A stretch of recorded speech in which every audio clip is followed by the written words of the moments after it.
दोस्तों नमस्कार। जो अभी ये तस्वीरें आप देख रहे हैं, हम लोग अभी खड़े हैं Rajiv Gandhi international cricket stadium पे। मेरे शब्दों पे जरा ध्यान दीजिएगा, मैंने इंटरनेशनल कहा है, वो भी क्रिकेट स्टेडियम। आप ये सोच रहे होंगे कि इंटरनेशनल है तो यहाँ पर कई इंटरनेशनल मैच भी होते होंगे, लेकिन उससे पहले जरा इस पिच की हालत आप देख लीजिएगा या घास देखिएगा आप। ये तकरीबन कुछ ये जो घास आपको नजर आ रही होगी, शायद कैमरे में दिख पा रही होगी, नहीं दिख पा रही होगी, लेकिन एक एक दो दो फुट लंबी ये घास है जो अमूमन जो फील्ड है ये ऐसे ही उग जाती है। जो फील्ड पे आपने अलग अलग घासें देखी होंगी, लेकिन यहाँ देखिएगा 1.5-2 फुट की ये घासें हैं। ये देखिएगा मेरे यहाँ तक तकरीबन ये घास आ रही है। अब आप सोच रहे होंगे ये कैसा इंटरनेशनल है भैया। 2018 में ये 17-18 में ये बन के तैयार हुआ था। लेकिन अब ये देखिएगा आज ये हाल इसके हैं कि आप यहाँ पर एक गली क्रिकेट भी नहीं खेल सकते हो। ये हालत यहाँ पर हो गए। ये हालत इसलिए हो गए क्योंकि अब तक जो उत्तराखंड सरकार है बहुत बड़े बड़े दावे करती है। ये जिस समय ये राजीव गांधी इंटरनेशनल स्टेडियम बना था तो एक बहुत बड़ी ताल ठोकी गई थी कि देखिएगा उत्तराखंड में भी अब यहाँ के नेशनल प्लेयर होंगे, इंटरनेशनल खेले जाएंगे, और बहुत बड़ी बड़ी उस समय बातें की गई थी। अब ना जाने उत्तराखंड जो है खेल के सेक्टर में बहुत आगे कुछ ना कुछ मुकाम हासिल करेगा। लेकिन जो ये इंटरनेशनल स्टेडियम है, यहाँ पर यह दावा किया जा रहा था कि यहाँ पर आईपीएल खेले जाएंगे, यहाँ पर इंटरनेशनल मैच खेले जाएंगे। हालांकि कुछ इंटरनेशनल मैच शुरुआत में हुए भी हैं यहाँ पर, लेकिन आज की तारीख में यह हालत है कि यहाँ पर आप गली क्रिकेट भी नहीं खेल सकते क्योंकि यहाँ पर 1.5-2 फुट की बड़ी बड़ी घास ये हो गई। अब आप ये पूछेंगे कि ऐसा क्यों हुआ। इतना करोड़ों रुपए, कई 100 करोड़ रुपए यहाँ पे तकरीबन लगा दिए गए होंगे और आज ये हाल है। ये हाल इसलिए है क्योंकि जो ये आजकल जो नया चलन चल रहा है पीपीपी मोड का, प्राइवेट किसी कंपनी को दे देना, उसके बाद सब चीज़ें भूल जाना है कि अब कंपनी के हाथों में सब चीज़ें रह गई है, और वो कंपनी हो गई है दिवालिया। अभी कोर्ट में केस चल रहा है। यहाँ के जो सिक्योरिटी गार्ड है उनसे भी बात हुई है, 15 महीने से 16 महीने से उनकी सैलरी तक नहीं मिली है। तो ये हाल है हमारे उत्तराखंड क्रिकेट बोर्ड के, उत्तराखंड सरकार के। बेरोजगार संघ ने ये खबर दी थी क्योंकि लगातार एक कल लोग भी आए थे। कैंत्रो जी हमारे साथ हैं। कैंत्रो जी, क्या कुछ हो रहा है? ये बड़ी बड़ी बातें कर रही है एक तरफ सरकार और दूसरा मैं देख रहा हूँ कि 1.5-2 फुट की घास यहाँ देखिएगा, जहाँ पे हम खड़े हैं भाई के, देखिएगा यहाँ तक ये घास है। ये देखिए, और ये घास ऐसी है जो नेचुरल मैदान में। क्या कहेंगे? देखिए, कुछ लोग कहते हैं कि ये बेरोजगार संघ वाले बागेश्वर भी पहुंचे थे, और कुछ लोग कहते हैं कि ये बेरोजगार संघ वाले राजनीति कर रहे हैं। पर लेकिन हम कहते हैं कि हम बेरोजगार संघ वाले वो संघ वाले हैं जो ग्राउंड जीरो पे उतर के ही काम करते हैं। जब इसी Rajiv Gandhi cricket international cricket stadium से जब यहाँ से एक कॉल आती है कर्मचारी की जो कि यहाँ पे सिक्योरिटी में है, तो उन्होंने कहा कि केंद्रा जी, थोड़ा हमारे जो सैलरी है 15-16 महीनों से नहीं आई है, तो थोड़ा हमारे सैलरी पे भी जरा फोकस करें। हमारे जो उच्च अधिकारी हैं उनसे थोड़ा वार्तालाप करके आप लोग थोड़ा हमारे सैलरी का जो मैटर है इसको थोड़ा संज्ञान में लें। तो हम लोग पहले आए थे, उन्होंने फिर यहाँ पे पंकज भट्ट सर हैं जो मतलब इस ग्राउंड की देख रेख करते हैं, जो कर्मचारियों से करवाते हैं जो भी यहाँ पे। तो पंकज भट्ट जी से बात हुई थी, उन्होंने कहा था कि 1 महीना सर आप लोग वेट कीजिए, कोर्ट में मामला चल रहा है, उसके बाद जो है इनकी सैलरी दिलाई जाएगी। परंतु अभी तक 1 महीने होने के उपरांत भी अभी तक इनकी सैलरी नहीं दी गई। फिर सिक्योरिटी द्वारा कल भी हमको कॉल आई थी, कल भी हम लोग यहाँ पे आए थे, परंतु यहाँ पर कर्मचारी नहीं मिल पाए हमसे, तो आज दोबारा आना पड़ा। और दोबारा जब आए तो ग्राउंड जीरो से आप देख रहे होंगे कि किस प्रकार हमारे जो खेल मंत्री जी रेखा आर्य जी जो कहते हैं कि बेरोजगार संघ वाले बागेश्वर भी आए थे और राजनीति कर रहे हैं। हम लोग तो कहते हैं कि हम तो अपने राज्य में हैं, आप तो दूसरे राज्य वालों को यहाँ बसा रहे हैं। हमने तो ये भी नहीं कहा कि आप लोग क्यों बसा रहे हैं। अभी तो हम ग्राउंड जीरो पे देख रहे हैं कि जब इंटरनेशनल पहला क्रिकेट स्टेडियम है ये उत्तराखंड राज्य का जो इंटरनेशनल क्रिकेट स्टेडियम है, पर लेकिन जब इसी ग्राउंड की जब दुर्दशा ये हो रही है और आप लोग कह रहे हैं कि हम हल्द्वानी में एक दूसरा बना रहे हैं। क्या ये अभी मैं मानता हूं कि आपने स्थायी राजधानी ये घोषित नहीं की है देहरादून को, परंतु जब पहला क्रिकेट स्टेडियम ये इंटरनेशनल क्रिकेट स्टेडियम जब बनाई दिया था तो आपने ये किस खस्ता हाल में ये छोड़ा है कि जो है आप यहाँ पर नजर नहीं रख रहे हैं, आप हल्द्वानी में नजर रख रहे हैं। क्या जो यहाँ पे जो जनता रहती है, क्या लोग ये इनकी मूर्खता है या आपके सरकार की मूर्खता है? जो आप ग्राउंड में इस तरीके से बिल्कुल सही बात की है। थोड़ा आगे भी चलेंगे हम लोग। एक तरफ हल्द्वानी में दूसरा इंटरनेशनल की बात करें कि दूसरा इंटरनेशनल क्रिकेट स्टेडियम हम लोग बनाएंगे, लेकिन जो पहला बनाया था भैया उसके हाल तो देख लीजिएगा। यहाँ पर चलना भी बड़ा मुश्किल है क्योंकि इतनी बड़ी बड़ी घास यहाँ पर है। और उसका अंदाजा आप इस बात से लगा सकते हैं, ये जो मशीनें हैं ये रोलिंग मशीनें हैं जो पिच को रोल करने के काम आती है, इस पर भी घास उग गई है। ये देखिएगा, आप खुद सोच सकते हैं जो इसके ऊपर से ये पूरी घास उगाई है तो कितने महीनों से या सालों से ये खड़ी होगी यहाँ पर। ये देखिएगा सरकारी पैसों का किस प्रकार से सत्यानाश ये मारा जा रहा है, किस प्रकार से कह रहे हैं कि प्राइवेट हाथों में दे दिया, लेकिन प्राइवेट हाथों में देने के बावजूद क्या आपकी सारी रिस्पॉन्सिबिलिटी खत्म हो जाती है? क्योंकि ये कहीं ना कहीं आपका और हमारा टैक्स का पैसा इस पर लगा है। उसके बाद हमारे और आपके टैक्स के पैसे लगने के बाद सरकार इसको प्राइवेट हाथों में लेती। क्या इस प्रकार से उत्तराखंड के जो क्रिकेट खेल रहे होंगे बच्चे, उनका भविष्य किस प्रकार से हो पाएगा? क्या इस प्रकार से भविष्य होगा? ये देखिएगा ना आप, पूरी घास इसके चारों तरफ उगाई है। यहाँ पर ये देखिएगा, इसमें पानी है, ये इसमें दुनिया भर के डेंगू के मच्छर यहाँ पर पनप रहे होंगे। ये हाल है। सिर्फ 1 या 2 इसमें मेरे ख्याल से इंटरनेशनल मैच हुए हैं और लेकिन उसके बावजूद ये हाल है। तो ये कहीं ना कहीं सरकार की जो भावनाएं हैं वो भी दिखाते हैं कि कितनी संवेदनशील वो हैं अपनी जनता के प्रति। जो खेल के बारे में बात करते हैं कि खेल को हम उत्तराखंड में अच्छा और सुगम हम लोग बनाएंगे, अपने जो बच्चे आ रहे हैं नए नए खिलाड़ी उनको हम निकालेंगे। क्या इस प्रकार से निकाल पाएंगे? देखिएगा, आज ये बिल्डिंग है जो इंटरनेशनल पवेलियन है, उसकी ये हाल है कि आज वो खंडर में तब्दील हो गया है। बाकी तस्वीरें भी आज जो आप देख रहे होंगे आपको लग रहा होगा किसी खंडर में हम लोग आ गए। तो ये देन है हमारे सरकार की, हमारे खेल मंत्रालय की, जो इस प्रकार किसी भी प्रकार से ध्यान नहीं देते हैं और जनता के जो टैक्स का पैसा है उसकी बुरे हाल कर देते हैं। ये देखिएगा, ये पिच की मिट्टी है, ये राजस्थान से स्पेशल मंगाई जाती है ये पिच की मिट्टी। और आज मिट्टी के हाल हैं देखिएगा, पूरा पैसा बर्बाद। ये इंटरनेशनल ग्राउंड के ये हाल है। चलिए, अब बेरोजगार संघ के अध्यक्ष बॉबी परमार भी हमारे साथ में हैं। बॉबी भाई, क्या कुछ हो रहा है जिस स्टेडियम में मैं देख रहा हूँ यहाँ पे इतनी लंबी लंबी घास है, और आप तो वैसे भी बेरोजगारों का प्रतिनिधित्व करते हैं, युवाओं का करते हैं, तो युवाओं का भविष्य क्या कुछ होगा इस तरीके से होगा तो होता रहेगा? नहीं, एक कुछ समय पहले एक स्लोगन दिया गया था कि खेलेगा इंडिया तो बढ़ेगा इंडिया। हाँ। और उसके तहत अगर देखा जाए तो राजीव गांधी इंटरनेशनल स्टेडियम है, ये इंटरनेशनल मतलब अंतर्राष्ट्रीय स्टेडियम है। तो आप इसके हालात अगर देख सकते हैं कि किस कदर यहाँ पर ये घास जो है घुटनों घुटनों तक हो रखी है। और जहाँ उत्तराखंड सरकारों के द्वारा यहाँ पर स्टेडियम बना दिया गया था और उसके बाद इसके रख रखाव की अगर जिम्मेदारी नहीं सरकार ले सकती है तो ऐसे फिजूल खर्ची क्यों करना है? क्योंकि उत्तराखंड की जनता का टैक्स का ये मेहनत का पैसा इस स्टेडियम में लगा है, इस प्रॉपर्टी पर लगा है, और आज सरकार ने इसे ऐसे अनाथ की तरह छोड़ दिया है।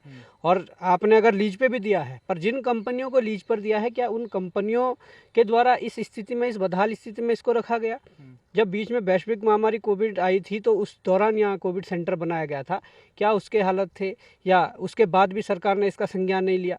तो ये सारी चीज़ें हैं, सरकार को समझना पड़ेगा। और दूसरी बात यह है कि सरकार में मुख्यमंत्री हो, मंत्री हो, अनेकों बातें करते हैं, बड़ी बड़ी बातें करते हैं। यहाँ आके हाल देख लीजिए।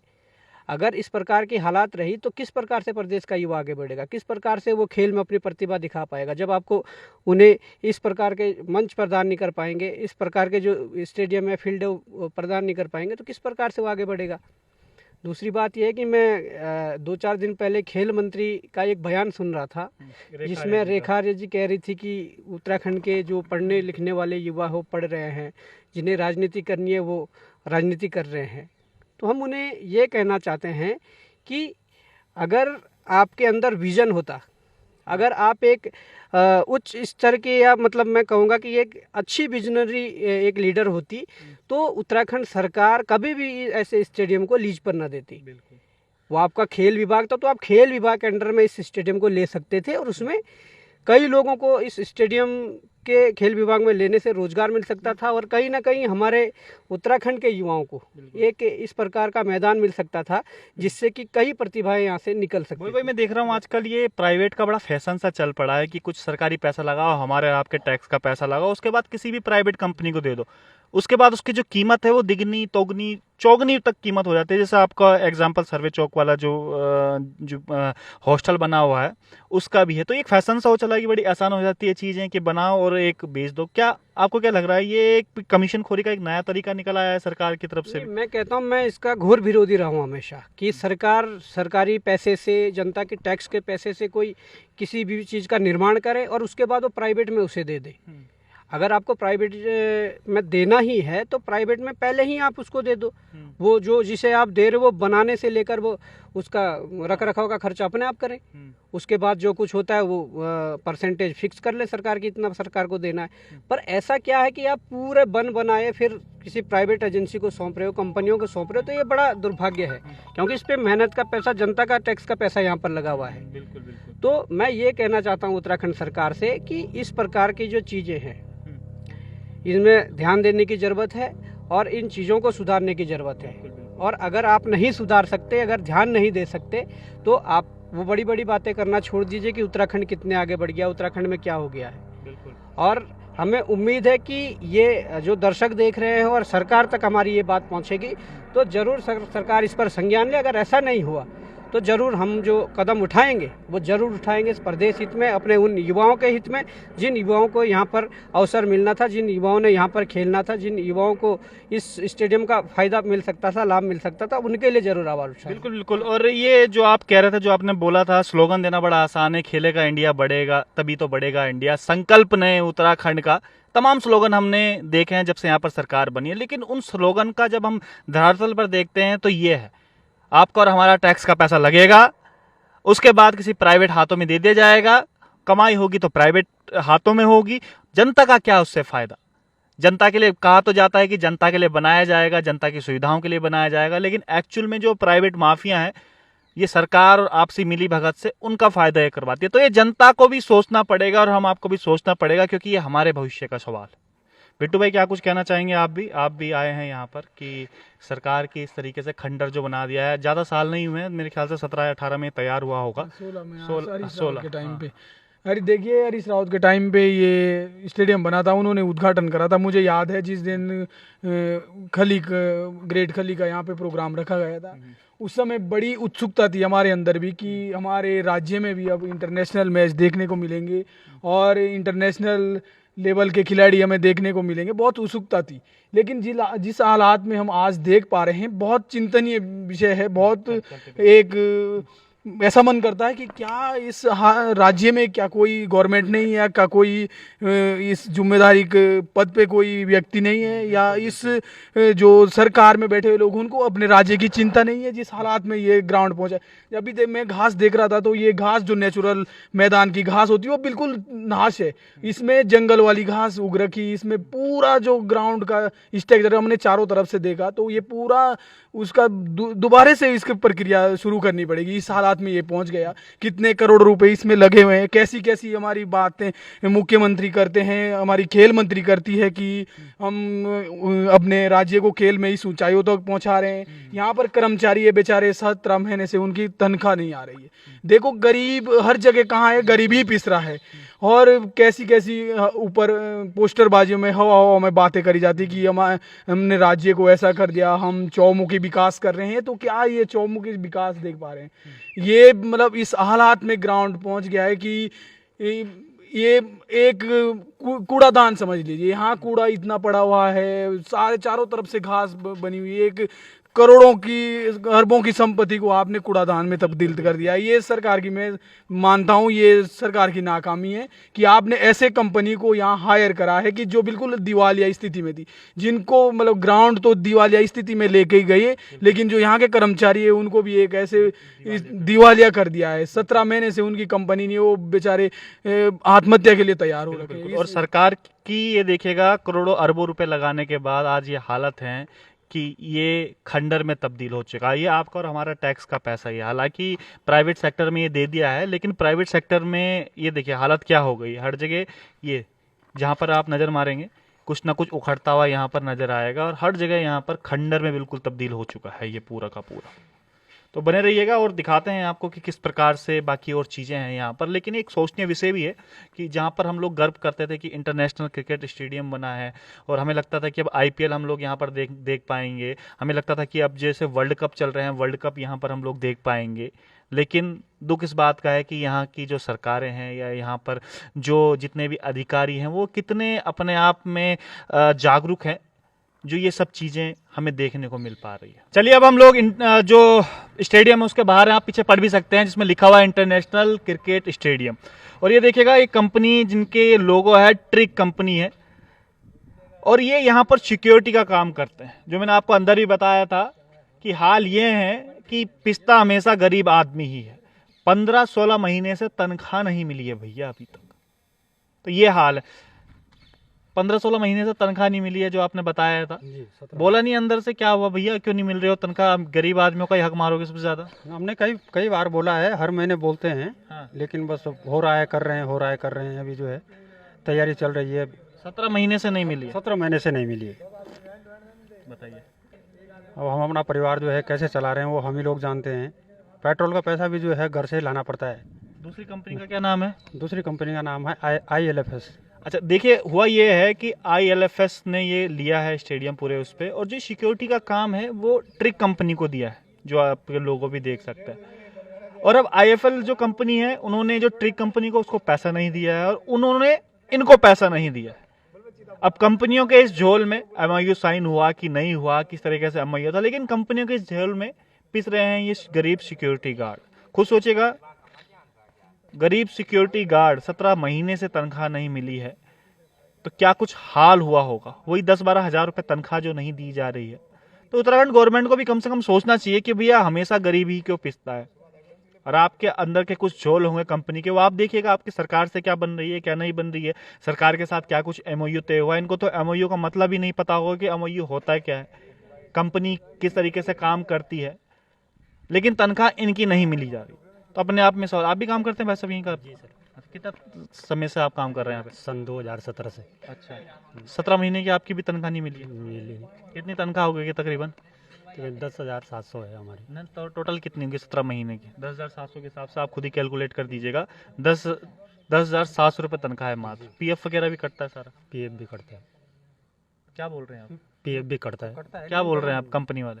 कंपनी वाले बोल रहे आश्वासन दे रहे, आज करते हैं कल करते हैं, इसी काम में लगे हुए हैं, इसी काम में लगे हैं, बार बार यही आश्वासन दे रहे बस, और कुछ नहीं। होने वाला फैसला हमारा, होने वाला फैसला हमारा, बस। तो उन्होंने बोला नहीं आपने, भैया आप अपना फैसला करते रहिए, हम अपने बच्चों को क्या खिलाएं? जिस दुकानदार से हम लेके आते होंगे आटा चावल, वो कोई पूछता होगा कि आपका कंपनी के साथ क्या कुछ चल रहा है, आपका MOU साइन है कि नहीं है, उन्हें क्या पता? बिल्कुल बोलते हैं बार बार बोलते हैं, पर वही फिर भी नहीं, मतलब ही नहीं, सुनते ही नहीं। गजब हो रहा है भाई। अरबों रुपए का ये स्टेडियम बना हुआ है और लेकिन इनकी 10,400 रुपये जो तनख्वाह है वो नहीं दी जा रही है। ये हाल है उत्तराखंड गवर्नमेंट के और ये हाल है कंपनियों के पचड़ों। भाई आपकी कंपनी में जो चल रहा होगा वो चल रहा होगा, इनका क्या लेना देना? कम से कम इन गरीब आदमियों की तनख्वाह तो दीजिएगा। 17 महीने कम नहीं होते हैं। अब दिवाली आने वाली होगी, क्या अपने बच्चों को दिवाली में गिफ्ट दिलाएंगे? अब छोड़ भी नहीं सकते, छोड़ेंगे तो भैया 17 महीने की तनख्वाह कौन इनको देगा? भाई साहब आपका क्या नाम है? वीरेंद्र सिंह। वीरेंद्र सिंह जी, क्या कुछ हो रही है? क्या करें सर, हम बोल बोल के परेशान हो रहे हैं, आश्वासन दे रहे हो, कह रहे ये हफ्ता हो जाएगा, हफ्ता हो जाएगा। ये हफ्ता ऐसे करते करते करते करते और 17 महीने हो गए। 17 क्या 18 लगने वाला है। घर वाले बोलते नहीं कि भैया क्या क्या क्या क्या क्या चंतुम कान लगे तक? बार बार बोलते हैं घर वाले, लड़े झगड़े करते हैं, कह रहे मत जाओ वहाँ पे। यहाँ भी क्या करें हम, छोड़ भी नहीं सकते तनख्वाह? छोड़ भी नहीं सकते बिगड़ तनख्वाह के। 17 महीने हो गए, 17 महीने बहुत होते हैं। अब क्या सोचा आगे क्या करोगे? अब क्या करें सर, जब तक पैसा नहीं मिलेगा तब तक कहाँ जाएंगे? ना मिले 17 महीने और टाल दिया उन्होंने, तब क्या करोगे? क्या करें सर, फिर बैठे रहेंगे। क्या करेंगे तब? 17 महीने उन्होंने बोला और नहीं देते हम तनख्वाह, आज मिलेगी कल में, तब क्या करोगे? क्या करेंगे? अभी जो है हमने थोड़ा सा उनकी ये उत्तराखंड बेरोजगार संघ का उनका सहारा लिया है। बॉबी पवार जी हमसे मिले हैं। बॉबी से भी पूछ ले। बॉबी भाई थोड़ा आइए जरा, थोड़ा आपसे भी बात कर लेते हैं।